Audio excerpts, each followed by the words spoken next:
Muy bien, voy a tratar de sintetizar el tratamiento procesal. Les adelanto que comparado de las medidas cautelares en el arbitraje.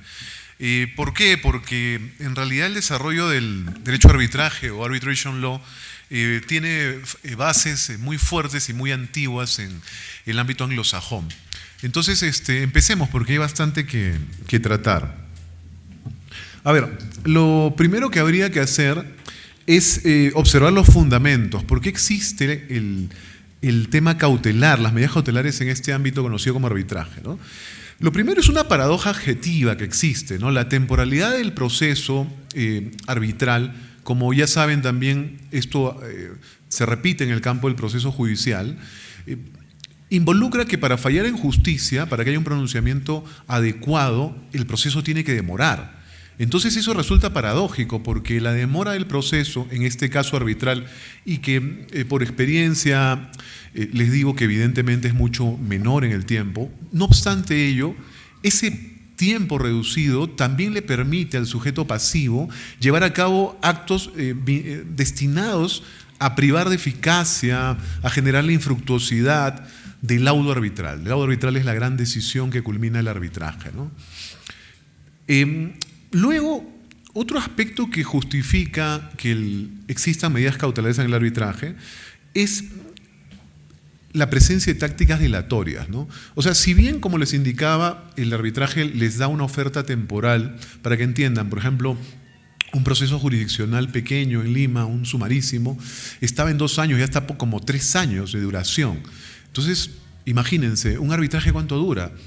Si está sometido a un tribunal arbitral profesional, puede despacharse en 5, 6 meses. Miren la diferencia de tiempo, la oferta temporal es muy superior. No obstante ello, también existen partes que llevan a cabo tactiques dilatoires, ¿no? O sea, tácticas para dilatar el arbitraje.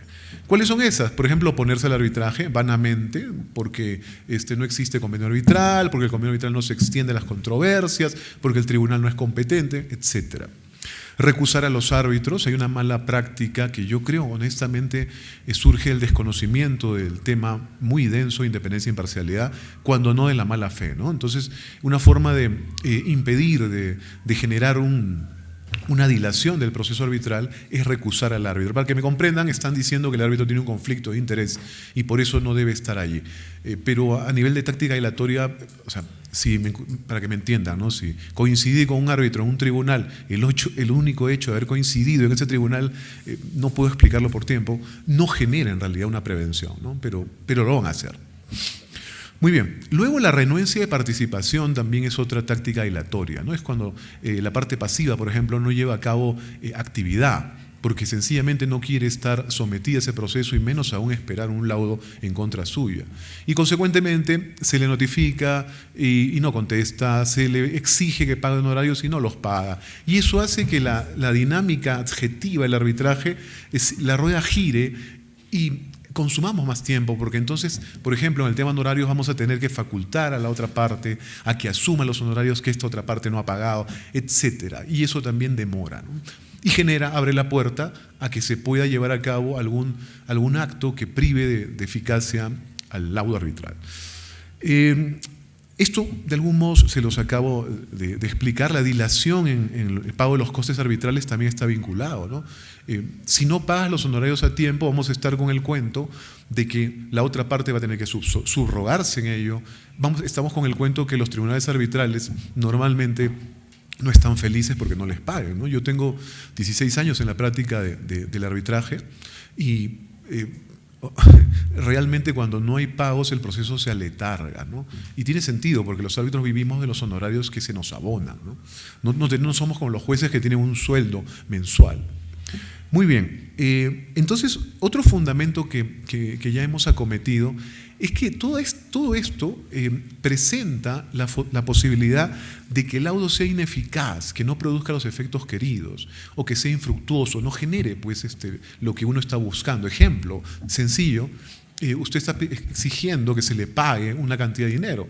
Si al final la parte pasiva va a desaparecer todos sus bienes y no va a haber ningún bien mueble, inmueble sobre el cual poder ejecutar ese laudo, pues el laudo está pintado, es una bonita poesía, pero no vas a poder cobrarla, ¿no? Muy bien, y otra reflexión importante que es parte del fundamento de este sistema cautelar es que la tutela cautelar es parte de la tutela arbitral efectiva.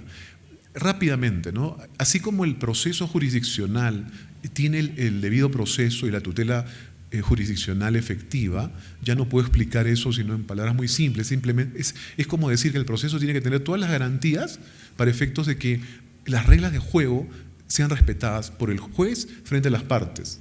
Entonces, por ejemplo, que se oiga ambas, que ambas puedan contralegar recíprocamente, que sean tratadas de manera idéntica, que se decida de manera motivada, etc. Esto existe en el arbitraje también, y no solo porque el DLA, de ahora en adelante cuando diga DLA, es la ley de arbitraje vigente, decreto legislativo que norma el arbitraje, sino porque el Tribunal Constitucional nuestro también ha hecho en sendas jurisprudencias, ha terminado de establecer el carácter procesal del arbitraje y la necesidad de respetar en lo relativo a las garantías, al debido proceso. Por si acaso, en el mundo anglosajón también existe, es el due process, pero en dogmática no se escribe mucho sobre eso. La reflexión anglosajona sobre due process es más bien lacónica, ¿no? Muy bien, entonces, ¿cuáles son los objetivos de las medidas cautelares? ¿Qué es lo que buscan, ¿no? En el ámbito arbitral? Buscan proteger la situación de las partes, ¿no? Buscan evitar la destrucción o ocultamiento de pruebas que perjudiquen el futuro fallo y además asegurar la eficacia del futuro laudo, ¿no? Si se están dando cuenta, hay aspectos que ustedes ya conocen por su formación procesal, pero de repente les parezca curioso que haya puesto aquí evitar destrucción o ocultamiento de pruebas. Lo vamos a ver más adelante. Lo que sucede es que el sistema cautelar del DLA, siguiendo a la ley modelo de la CNUTMI, absorbe y maneja categorías cautelares del mundo anglosajón que yo les voy a explicar para que puedan tener un manejo adecuado de estas. Muy bien. Ahora, ¿cómo se adoptan las medidas cautelares, ¿no? Existen varios sistemas, ¿no? A nivel comparado. Primero, tenemos el caso en que solo dictan medidas cautelares los jueces estatales. Este es un caso excepcional, ¿no? Por ejemplo, la ley de la República Checa sobre procedimientos arbitrales y ejecución de laudos arbitrales, lo que nos dice, si revisan el artículo 22 y mi traducción, es que solo la Corte, entiéndase Corte como Corte jurisdiccional, puede ordenar una medida preliminar a pedido de cualquiera de las partes. En el campo checo de arbitraje, solo un juez puede dictar una medida cautelar. En el caso italiano, que es otro caso paradigmático, el Codice di Procedura Civile, o sea, el Código de Proceso Civil italiano, ¿no?, dice que los árbitros no pueden conceder embargos ni otras medidas cautelares. O sea, expresamente señala que solo un juez puede dictar una medida cautelar. Sin embargo, esto es a nivel comparado, esto es excepcional, ¿no?, pero existe por si acaso. Por otra parte, tenemos sistemas, que son la mayoría, en las cuales sí dictan medidas cautelares tanto los jueces estatales como los árbitros, ¿no? Por ejemplo, esta realidad, ¿de dónde viene?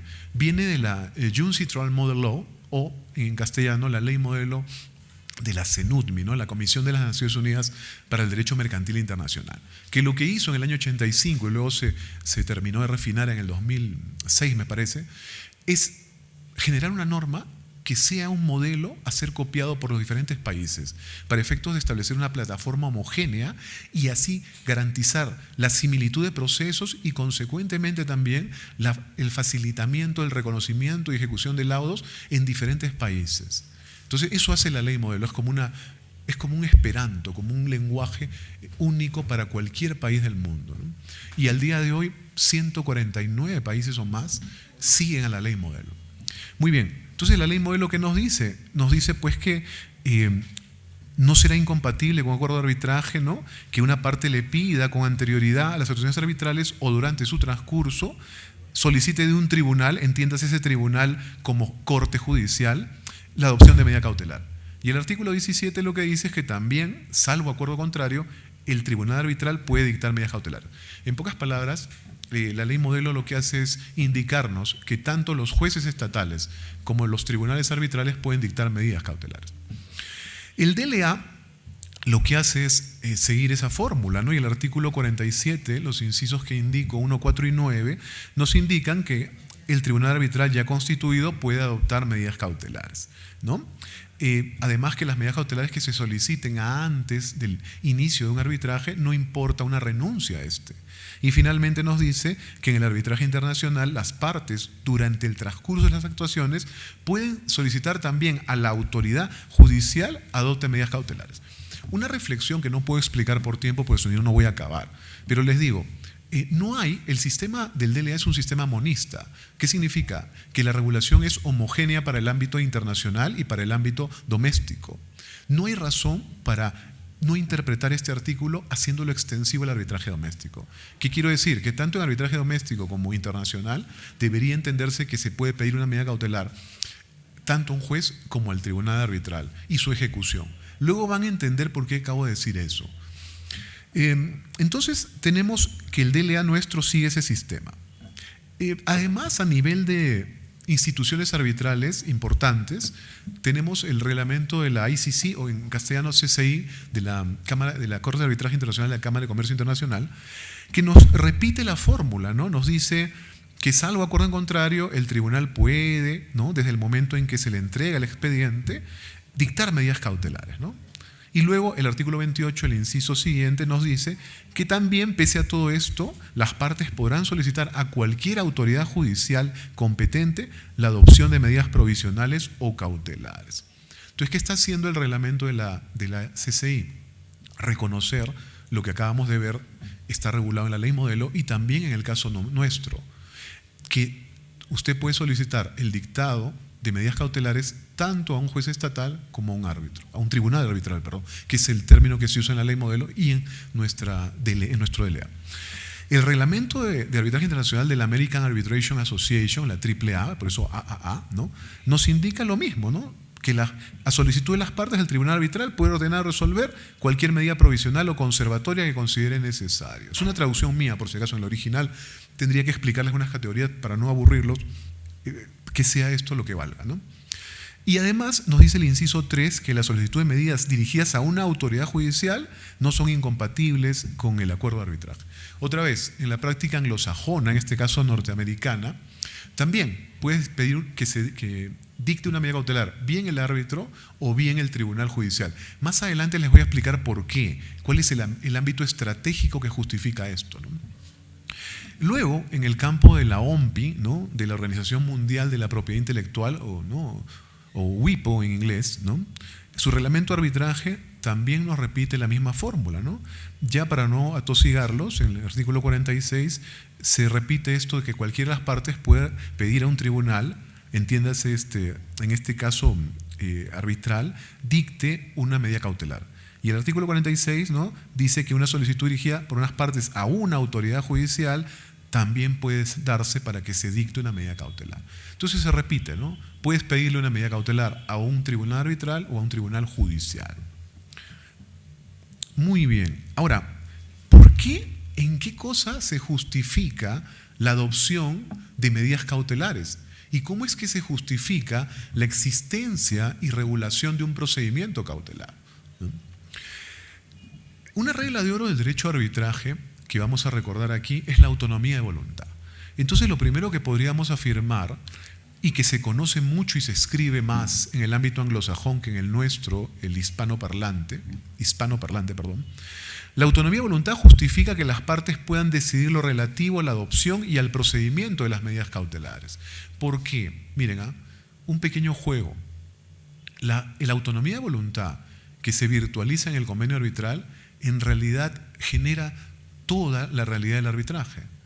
Genera la obligatoriedad de ir a ese proceso llamado arbitraje, que tiene un procedimiento atípico, atipicidad adjetiva, genera la obligatoriedad de la decisión futura, el laudo arbitral, genera incluso el fundamento negocial de la cosa juzgada que surja, y genera todo.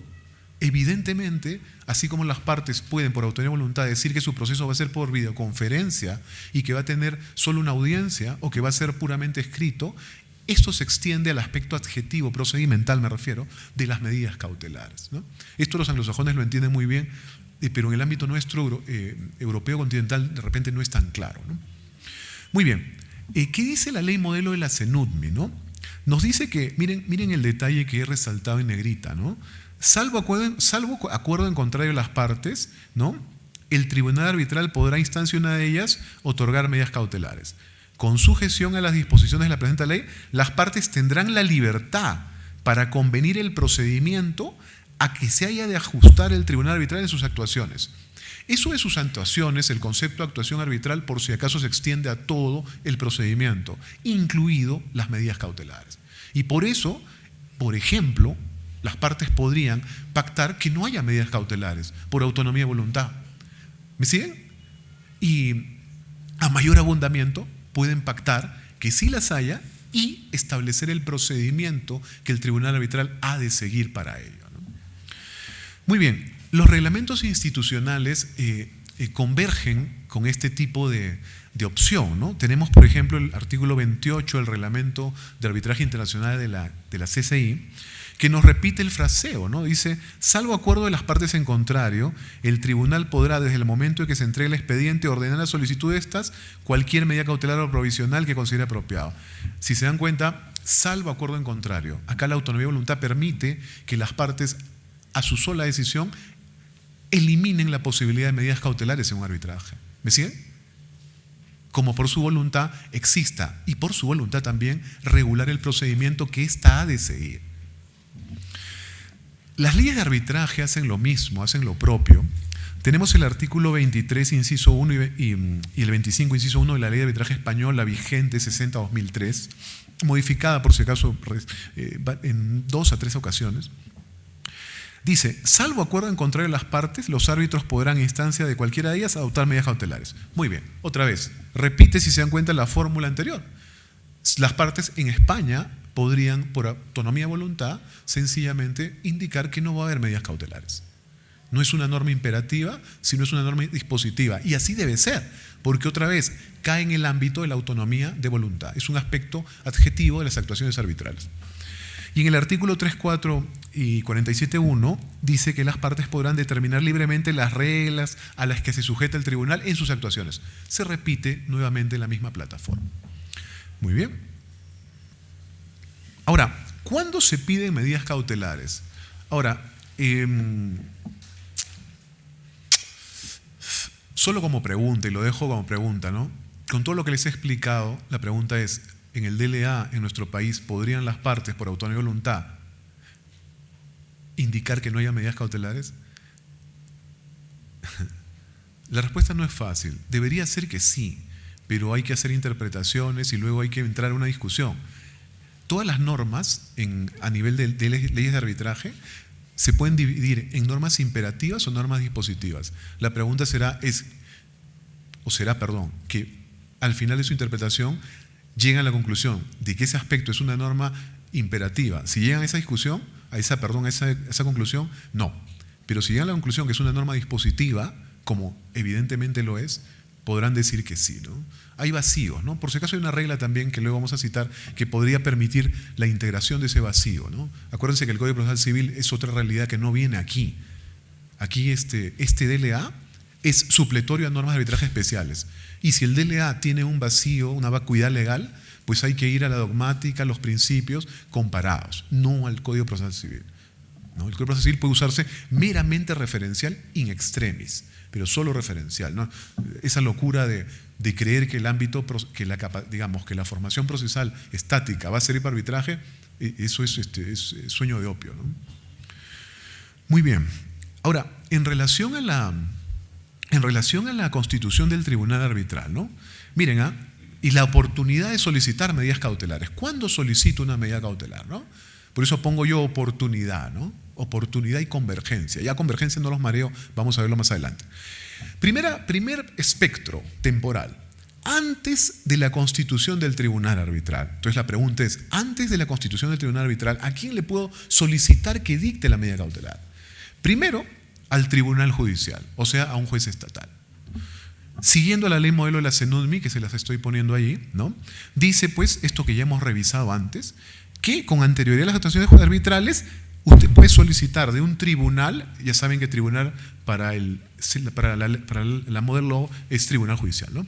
De un tribunal la adopción de medidas cautelares. Entonces, primera posibilidad, antes de la constitución de un tribunal arbitral. Y es obvio, si no hay tribunal arbitral constituido, ¿a qué entidad arbitral le podría solicitar? No sé si me dejo entender. Entonces, es sentido común. Vamos a tener que hacerlo al Poder Judicial. Ya está. Reglamentos institucionales siguen esta tónica. Por ejemplo, que ya se les está haciendo más, reiterativo, otra vez, porque son muy importantes, por eso los he puesto aquí. Son una suerte casi de soft law, muchos lo siguen a nivel comparado, se cita, se usa. El reglamento de la ICC, de la CCI, nos dice, ¿no? Antes de la entrega del expediente al tribunal arbitral, ahí está en negritas, las partes, a cualquier autoridad judicial, ¿no es cierto?, podrán solicitar, ¿no?, el dictado de una medida cautelar. O sea, antes de la constitución del tribunal, porque todavía no hay expediente, no hay tribunal constituido para entregarle el expediente, puede solicitarle usted a un tribunal judicial que dicte una medida cautelar. Entonces, la CCI sigue ese derrotero. Y se repite en el caso de la LCIA, en realidad ese es la London Court of International Arbitration, o sea, la Corte de Arbitraje Internacional de Londres, repite igualito en su reglamento, ¿no? Nos dice que puede solicitar cualquiera de las partes a instar ante cualquier juzgado competente o ante cualquier otra autoridad judicial, sigan en negritas, antes de la constitución del tribunal arbitral. O sea, en el campo inglés, en este reglamento institucional de la Corte de Londres, también reitera esta posibilidad de que antes de que se constituya un tribunal arbitral, usted pueda solicitar la medida cautelar a un juez estático. Muy bien. Además, esto que estamos observando también es regulado en leyes de arbitraje. Por ejemplo, la ley de arbitraje española, ¿qué nos dice en su artículo 11, inciso 3? Dice, ¿no? El convenio arbitral no impide a ninguna de las partes con anterioridad a las autorizaciones arbitrales solicitar de un tribunal, ya saben que es tribunal judicial, la adopción de medidas cautelares, ni a este concederlas. O sea, en el caso español, la ley de arbitraje española también reconoce que usted, antes de la constitución del tribunal arbitral, puede pedirle a un juez estatal que dicte la medida cautelar. Y así, ya saben, eliminar, conjurar la eventual infructuosidad o ineficacia del laudo arbitral, ¿no? Muy bien, y aquí viene una cosa muy interesante. ¿Cuál es la otra opción, ¿no? ¿Cuál es la otra opción? La otra opción es el árbitro de emergencia o emergency arbitrator, ¿no? Es una curiosa figura que ha sido pergeñada precisamente en reglamentos institucionales, varios de los cuales hemos citado, como por ejemplo el reglamento de la CCI. Les voy a explicar un poquito de esto, ¿no? ¿Cuáles son los fundamentos de este árbitro de emergencia, ¿no? Un fundamento es la temporalidad. Como han visto, el proceso arbitral dura, ¿no es cierto? Ya. Ahora vamos a dar un paso atrás. La constitución de un tribunal arbitral demora. ¿Me siguen? Tanto a nivel doméstico y máxime aún a nivel internacional, en que se juegan intereses mucho más grandes. Entonces, no es que se constituya un tribunal arbitral en una semana o dos, a veces suele tomar mucho. Y ese espacio de tiempo previo a la constitución del tribunal arbitral también le oferta a la parte pasiva la oportunidad de llevar a cabo un acto contrario a la futura eficacia del laudo arbitral. Entonces, ¿qué hacemos? ¿Y por qué pasa esto? ¿Me siguen con eso? Porque primero, demora constituir el tribunal arbitral. Y segundo nivel, porque aún si usases la primera opción de irte al Poder Judicial, el Poder Judicial con su práctica ritual y formalista también va a demorar. Entonces, en la práctica internacional dijeron, ¿qué hacemos?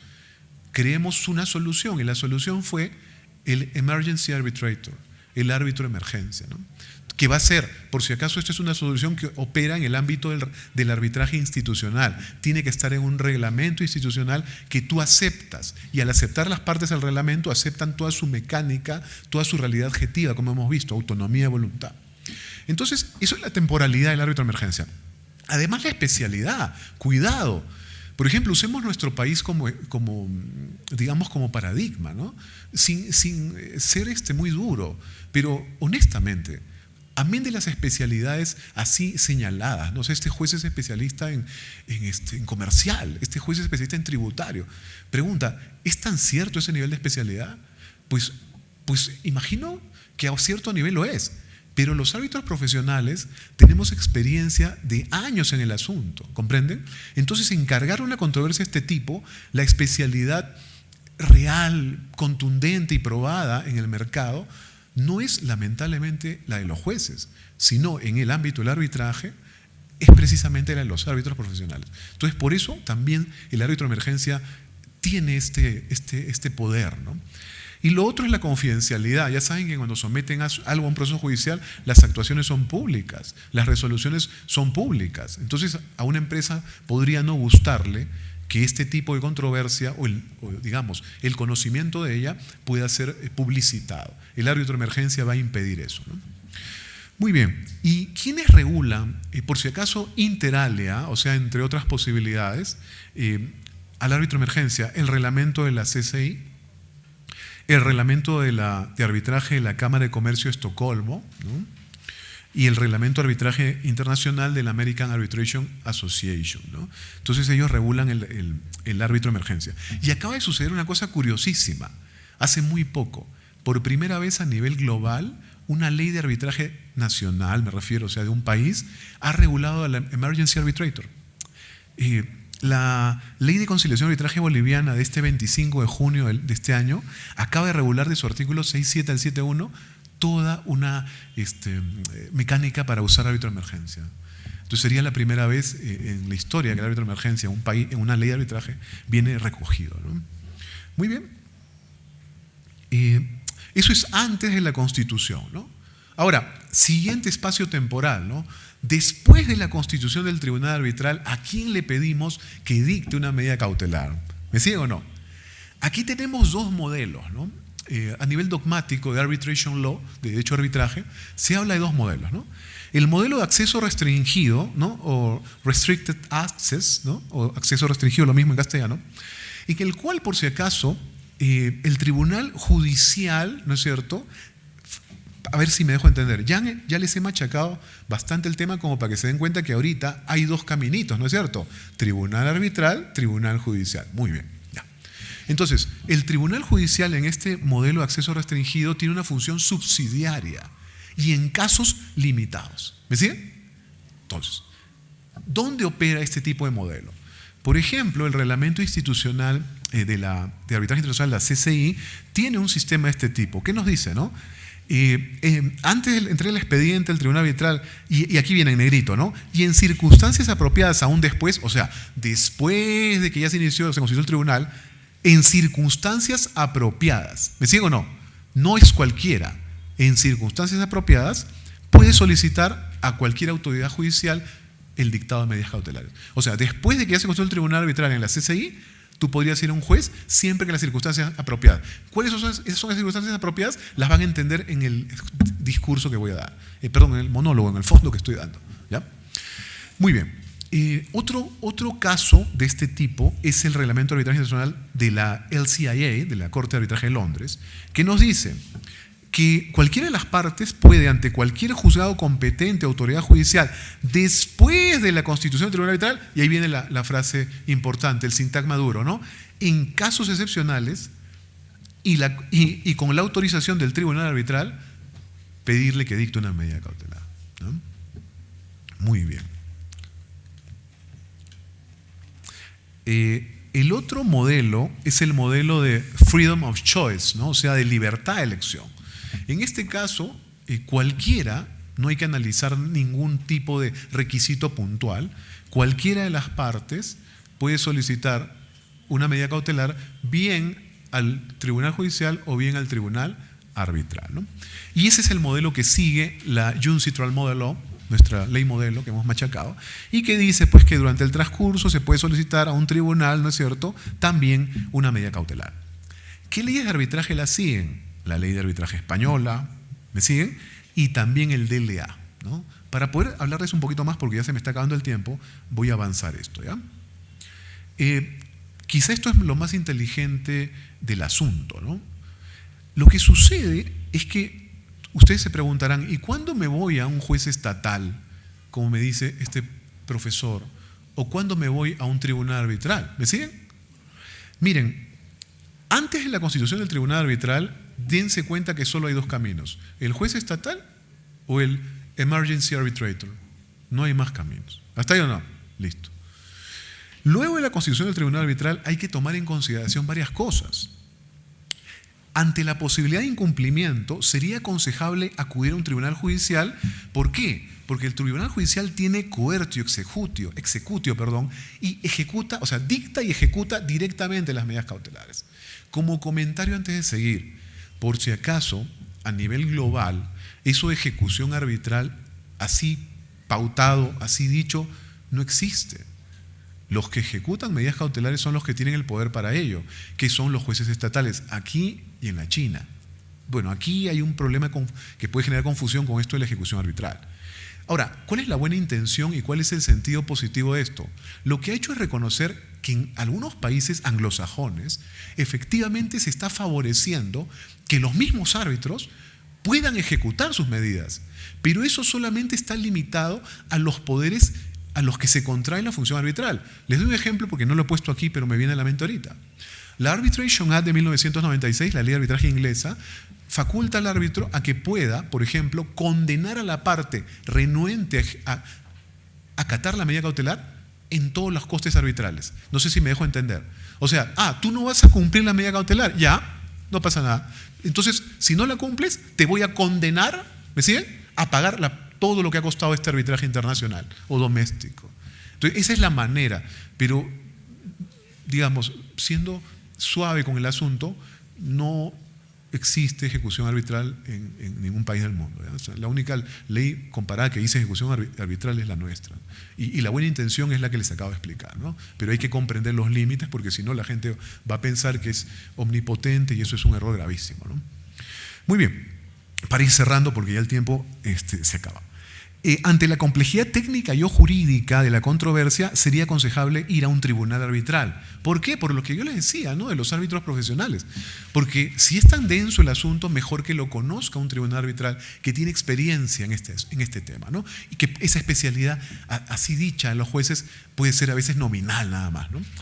Y luego, ante la necesidad de que la medida afecte a un tercero, y esto es una reflexión que quizás sea la última y la más importante, sería aconsejable acudir al tribunal judicial que podrá dictar una apropiada de ejecutarla. Miren, ¿qué nos dice el artículo 47, inciso 2 del DLA, que sigue la ley modelo? Dice, medida cautelar, bla, bla, bla, bla, bla, bla, ¿no es cierto? Pero ahí viene la frase de oro. ¿Contra quién va? Lean el último párrafo. El tribunal arbitral ordena a una de las partes.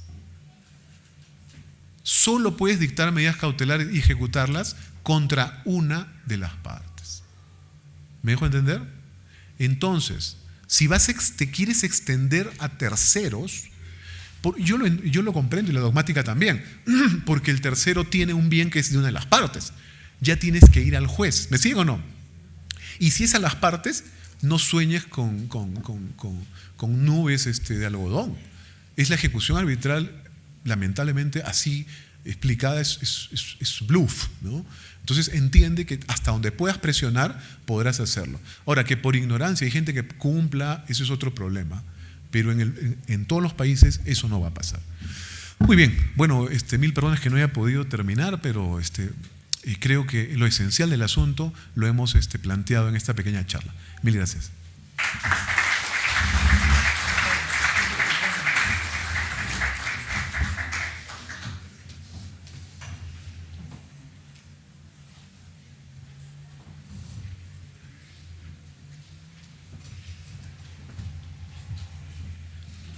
Bueno, a continuación vamos a tener la participación de un distinguido panel. En esta ocasión nos acompaña el doctor Armando Prieto y también el doctor Luis Alfaro. El doctor Armando Prieto es abogado con estudios de maestría en Derecho Civil y Comercial en la Universidad Nacional Federico Villarreal, maestría en Alta Dirección Pública en la Universidad Complutense de Madrid y estudios de maestría en Derecho Administrativo Económico en la Universidad Continental. De igual forma, Nos acompaña el doctor Luis Alfaro Valverde. Él es profesor de Derecho Procesal Civil en la Universidad Nacional del Santa, doctorado en Derecho en la Universidad Nacional Mayor de San Marcos y máster en Derecho Público con mención en Derecho Procesal por la Universidad Complutense de Madrid. Le recibimos con fuertes votos de aplausos a los panelistas que nos acompañarán en esta ocasión. Bien, vamos a iniciar con el doctor Armando Prieto, quien tiene 10 minutos para hacer los comentarios respecto al tema que ha desarrollado el doctor Carlos Matius. Bien, ante todo, muy buenas noches. Un gusto poder compartir esta mesa de honor con un grupo de destacados profesionales y con mi amigo el doctor Carlos Matius. Bueno, soy bastante apasionado del cine. La semana pasada pude compartir con mi familia la película La Dama de Oro. No sé si ustedes lo han visto. Se estrenó el 10 de abril de este año, del famoso Simon Curtis, en la que una mujer austriaca, judía, inicia un proceso de recuperación de una obra de arte de su familia que fue robada con la persecución de los nazis. Estamos hablando en la época de la Segunda Guerra Mundial.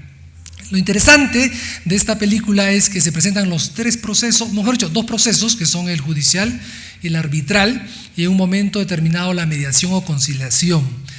Yo valoro mucho esta película y lo recomiendo, aparte que es muy bonita, porque se ve que en un momento determinado el abogado interviene para ver en qué momento es adecuado que la persona, en este caso la persona justiciable, pueda acudir al Poder Judicial y de naturaleza internacional, incluso este conflicto.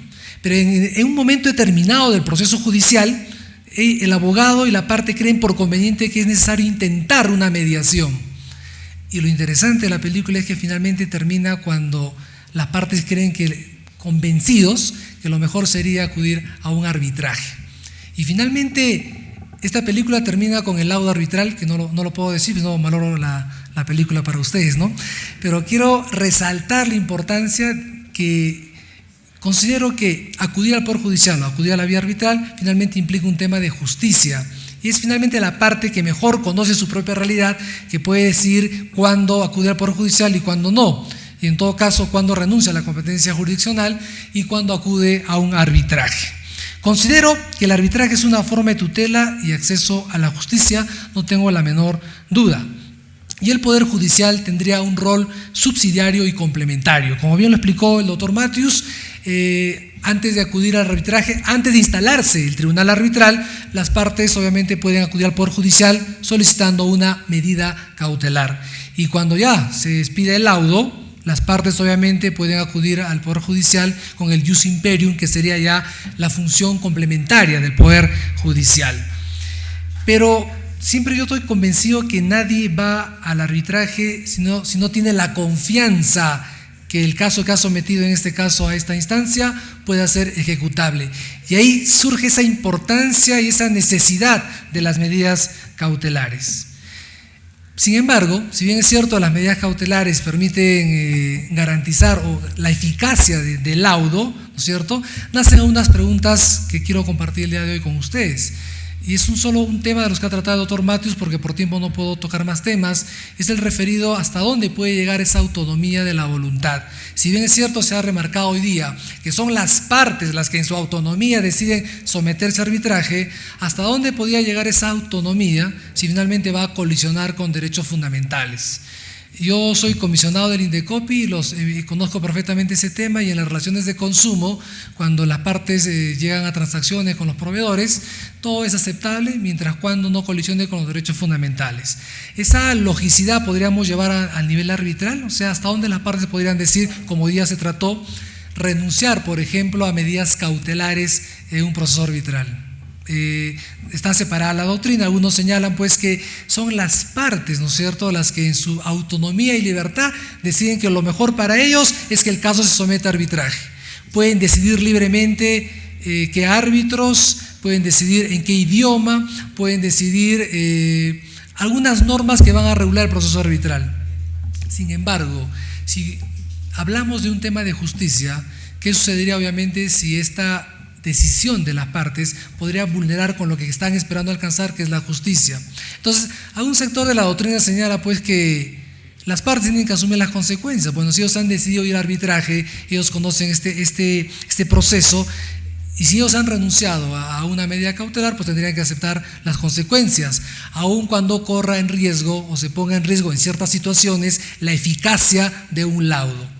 Y finalmente tenemos a otro sector de la doctrina, bueno, incluso el mismo Tribunal Constitucional, cuando señala pues que en este tema estamos tocando un tema muy sensible, que es el debido proceso.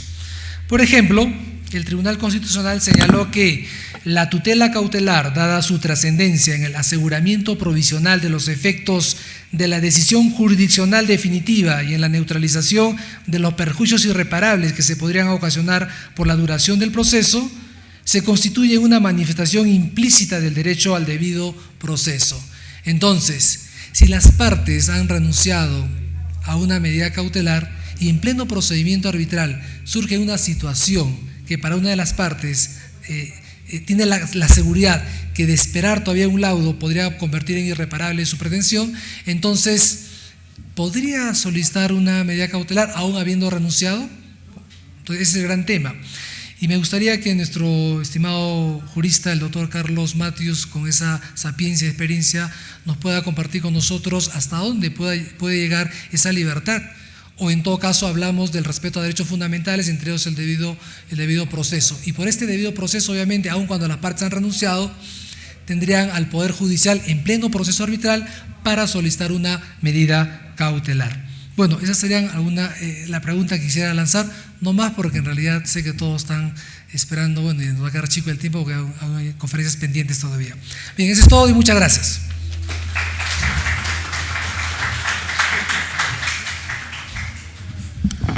Como bien ha planteado el profesor doctor Prieto, efectivamente, mi querido Armando ha planteado una pregunta compleja y que ya habíamos puesto solo las bases, ¿no? El tema es un tema de interpretación en el caso peruano por la presencia de jurisprudencia en materia arbitral, yo diría, constante del Tribunal Constitucional nuestro, ¿no? A ver, yo les machaco otros temas que no he tocado para que entiendan mi posición. ¿Podrías tú ir con el Tribunal Constitucional y hacer la siguiente seguidilla lógica, ¿no? Siguiendo su jurisprudencia? Ellos se cogen de la Constitución, artículo 139, inciso 3, creo, soy muy malo en números, si me equivoco me perdonarán, que habla de jurisdicción arbitral, ¿no es cierto? ¿Me sigo o no? Si revisan las constituciones del mundo, por lo menos hasta esta semana, ninguna dice jurisdicción arbitral. Las constituciones dicen mecanismos alternativos, hay que favorecerlos, bla, bla, bla, pero ninguna dice jurisdicción arbitral. ¿Por qué razón? Porque el arbitraje no es jurisdicción. La jurisdicción tiene ciertas categorías que en el arbitraje no existen. Sin embargo, el TC parte todo su constructo de este asunto. Entonces, si tú ya equiparas jurisdicción con arbitraje, el resultado cae por sí solo. O sea, es una visión diferente, neciente, lamentablemente, a la visión mayoritaria del mundo francófono, del mundo anglosajón y de países hispanoparlantes que entienden la disciplina del arbitration law. ¿A dónde voy? Observen.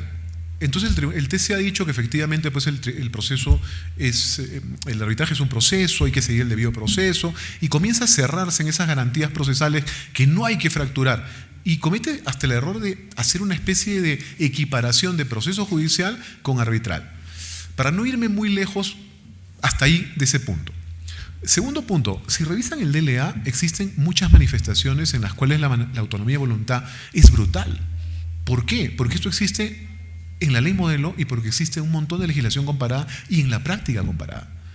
Si recuerdan, el DLA nuestro habla de motivación del laudo, ¿recuerdan? Por si acaso, la motivación puede ser fáctica, si es un arbitraje puro y duro de conciencia, será similar a la judicial fáctica jurídica si es un arbitraje de derecho, y lo que permite el DLA es inclusive un laudo que no sea motivado. ¿Me sigue o no? Y está expresamente en el DLA, expressi verbis o expressi legis si prefieren. Entonces, pregunto, ¿qué va a pasar cuando a alguien se le ocurra a las partes pactar que el arbitraje suyo no va a tener laudo motivado? Y eso es una práctica anglosajona, se llama One Line Award o laudo de una línea, y que busca ahorrar costos, porque lo que más cuesta es el tiempo a un árbitro profesional para pergeñar el laudo. Es una práctica inglesa. Muy bien. Entonces, si puedes hacer eso, si las partes pueden determinar el procedimiento, si las partes pueden indicar que no va a haber motivación, ¿me siguen? Resulta evidente que la autonomía de voluntad también se va a extender a la determinación de si hay medida cautelar o no. Lo que sucede es que hay un frenesí del Tribunal Constitucional en que todo es, no, el arbitraje, cuidado, y máxima ahora con circunstancias bien conocidas, ¿no es cierto? Gente delincuente que se ha metido a practicar, entre comillas, el arbitraje y que lamentablemente ha complicado la historia. Pero técnicamente, y no solo yo, es la dogmática, digamos, mayoritaria a nivel global, se entiende que sobre esa base sí se pueden dictar medidas cautelares. Pero como bien dijo mi querido Armando, es probable que el TC quiera meter su manito, ¿no es cierto?, y pueda decir que ahí hay una vulneración del debido proceso. Y es muy simple, porque desde la visión procesal estática vas a decir, no pues, pero el debido proceso tiene tutela cautelar. Entonces, si no hay tutela cautelar, no hay debido proceso. Eso es muy chambón, ¿no? Bueno, hasta ahí, porque en realidad la cosa es más larga, ¿no?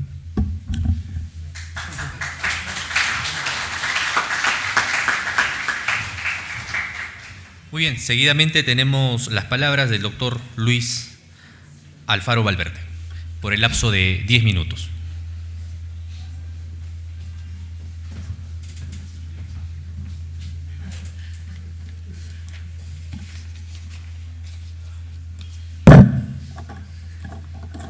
Muy bien, buenas noches a todos. Antes de comenzar mi participación, quisiera manifestar mi gusto y agrado de poder compartir la mesa con el distinguido profesor Carlos Matthews, de quien guardo buenos recuerdos, de quien tuve la oportunidad de ser asistente de cátedra en su momento, y por circunstancias del destino esta vez nos encontramos aquí en este evento. Quisiera hacer algunas acotaciones relativo al tema que ha expuesto brillantemente el profesor, pero traerlo un tanto al terreno doméstico, al terreno local. Como ustedes habrán podido apreciar, el problema de las medidas cautelares en el contexto del arbitraje es básicamente un problema de relación entre el tribunal arbitral y el tribunal judicial. Se puede apreciar y se desprende claramente que los problemas que surgen a partir de ello se desprende de esta relación. Entonces, como bien, en realidad es casi inevitable estas relaciones entre el arbitraje y el Poder Judicial o los tribunales judiciales, que en la ley de arbitraje, por ejemplo, habla de colaboración, la doctrina habla de apoyo, ya han podido ver, el profesor habla de convergencia, también la doctrina habla de una relación de socios. Esta relación se ve claramente apreciada en el caso de la medida cautelar.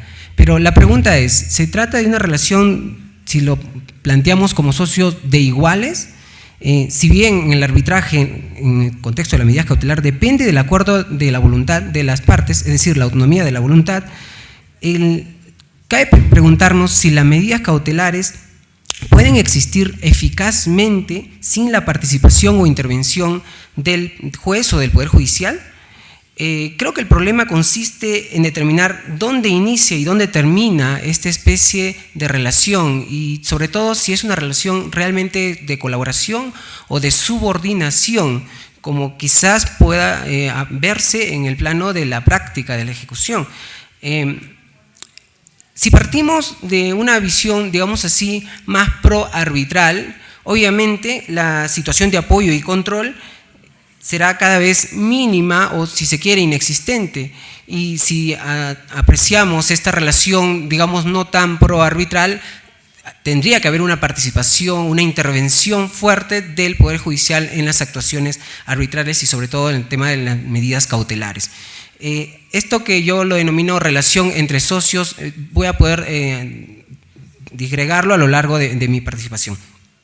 El segundo punto que quisiera también mencionar, esto siempre en el terreno local, pero creo que también se ha podido notar de la exposición del profesor Matthews, que es una visión un poco más amplia y global del tema de las medidas cautelares en el contexto arbitral, es el tema del contradictorio previo. En la ley de arbitraje claramente señala en el artículo 47.3 que antes de resolver antes de resolver el tema de la solicitud cautelar, pondrá en conocimiento a la parte la solicitud. Sin embargo, es posible dictar una medida cautelar si dicha necesidad, de poner en conocimiento, no se encuentra justificada, o en todo caso se podría frustrar la medida cautelar. ¿Qué es lo que se desprende de ello? Y es un punto que a mí me interesa de sobremanera, en el sentido de que se puede apreciar que existe un respeto al contradictorio o audiencia previa, pero no solamente ello, sino un contradictorio también diferido, posterior, o en todo caso planteado primero como regla general y luego como regla excepcional, ¿no? Esto me parece interesante, les mencionaba de sobremanera, porque si bien, como menciona el profesor Matthews, no sería muy adecuado, o en todo caso in extremis, aplicar algunas reglas del proceso civil al terreno arbitral. Sin embargo, yo les pregunto, ¿sería posible tomar como experiencia, teniendo en cuenta que en el caso de las medidas cautelares, el procedimiento de otorgamiento de las medidas cautelares en el terreno del proceso civil es inaudita et altera part, es decir, sin conocimiento de la parte, y está previsto así legalmente, en el Código Procesal Civil lo indica, y la pregunta es, ¿podríamos tomar, esto quizás puede sonar una herejía procesal, pero podríamos tomar esa experiencia, que no solamente pasa en el terreno arbitral, por cierto, porque en el derecho comparado, exactamente en Italia, en Francia, Alemania, en mismo España, se plantea esa posibilidad que el tema de la solicitud cautelar no tenga que ser resuelto únicamente a pedido del demandante, sino también que exista un contradictorio previo o audiencia previa, o lo que hablaba el profesor Nicola Picardi, un contradictorio en sentido fuerte. Les dejo para materia de reflexión. Yo creo y estoy convencido, en alguna investigación pude notar claramente que las razones fuertes por la cual el contradictorio deba ser previo como regla general son más sostenibles que las que tenemos en el Código Procesal Civil. Les dejo para pensar, hay bastante investigación al respecto que nos lleva a pensar de que no necesariamente tiene que ser como lo tenemos ahora en el proceso civil. ¿Okay? Luego, quería también mencionar un punto sobre el problema de la revisión del contenido de las medidas cautelares. El artículo 48.3 habla que el juez no tiene competencia para analizar el contenido y los alcances de la medida cautelar. Ahora bien, si, como se ha mencionado por el profesor, dada la coyuntura o las situaciones que todos estamos apreciando, por problemas fraudulentos, se utiliza de manera indebida el tema arbitral para encubrir situaciones fraudulentas, el Tribunal Constitucional en reiteradas ocasiones ha dejado entrever que sería posible analizar el contenido o la interpretación de un laudo arbitral. La pregunta es, si eso es así, ¿podría abrirse acaso alguna posibilidad de que a nivel también de amparo, de que se revise el contenido de las medidas cautelar? Es algo que podríamos pensar. Quizás sería muy atrevido plantear esto, pero por lo menos si es que podría hacerlo en materia de laudo arbitral, con las reservas del caso, ¿por qué no podría hacerlo también en el terreno de las medidas cautelares? Finalmente, en el punto final sobre el que yo he mencionado, ejecución sin ejecución. El artículo 48.1 de la ley de arbitraje faculta como ha mencionado el profesor también, faculta al árbitro de poder, con una situación muy particular del caso peruano, como ha mencionado el profesor, y que no pase en el derecho comparado, pero faculta al árbitro a ejecutar las medidas cautelares, incluso, quizás muy ilusoriamente, no lo sé, permite la posibilidad de que el árbitro pueda solicitar el auxilio de la asistencia de la fuerza pública para ejecutar esa medida cautelar. Empero en la práctica se ve en más de una ocasión que los árbitros no ejecutan directamente las medidas cautelares, incluso en medidas cautelares que son no tan, digamos que no se encuentra tanta resistencia o oposición en la ejecución o cumplimiento de tales, como embargo en forma de inscripción o anotación de la demanda, en fin, en situaciones así tan simples, se ha podido ver en la práctica que en algunos árbitros piden el apoyo del Poder Judicial para que autorice y para que ejecute eso. Entonces la pregunta es, si la idea es fortalecer, ¿no?, del poder que debe tener el árbitro, entonces en la práctica vemos una realidad totalmente distinta. Y entonces, que la pregunta además de ella sería, esta relación del cual yo he hablado un poco entre el Tribunal Arbitrales y el Poder Judicial, ¿es realmente una relación de colaboración, de convergencia, o en todo caso en la práctica se está convirtiendo en una relación de subordinación, lo cual nos lleva a pensar y reflexionar que no hay peor poder de aquel que no se utiliza cuando es necesario? Eso es todo. Muchísimas gracias por su atención.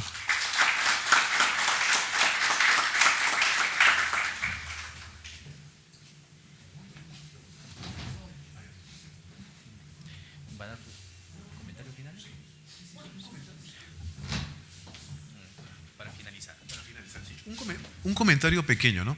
En realidad es muy interesante, son muchas preguntas, lo que me viene solo a la cabeza es la plataforma general de la inquietud del profesor. Efectivamente, en el arbitraje lo que hay es una convergencia, pero me parece que él ha detectado algo que yo ya no llegué a explicar, en la cual es el tribunal arbitral el que tiene el mayor peso en la balanza. Efectivamente, el órgano jurisdiccional pues tiene que ejecutar las medidas cautelares conforme se lo indican. Pero también hay una norma, no sé si recuerdan en el DLA, que señala que la medida cautelar dictada por un órgano jurisdiccional, y en base a todo lo que hemos hablado, ya saben, antes o durante un arbitraje, puede ser modificada, puede ser extinguida. En pocas palabras, el tribunal arbitral al final controla eso, ¿entienden? Entonces podría modificarla, podría extinguirla. Es cierto, esa diferencia y balance existe, pero existe por una razón con la cual voy a cerrar para poder permitir exposiciones magníficas que van a venir. Miren, por una razón, a veces cuando uno pregunta qué es el arbitraje, yo preferiría decirlo de manera simple. Con los años he aprendido esto, ¿no?